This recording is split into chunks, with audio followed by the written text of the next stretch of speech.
How to fix Huawei Mate 70 won't send text messages.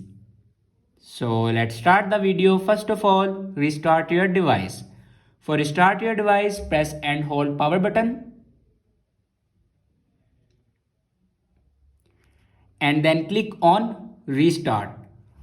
After restart your device, then check your network connection will work properly or not.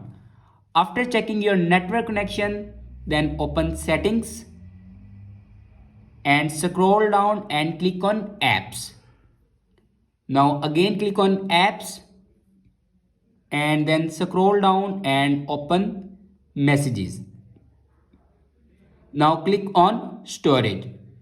Now here you can clear your messages cache memory. After clear your messages cache memory, then go back to the main page of your settings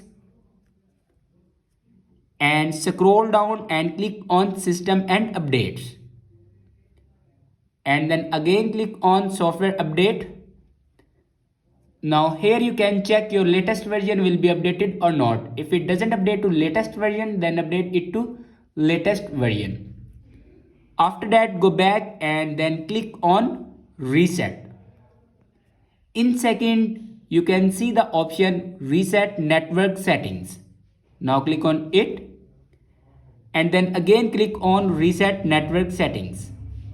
After reset the network settings, your problem will be fixed. I hope this video is helpful for you. Thanks for watching.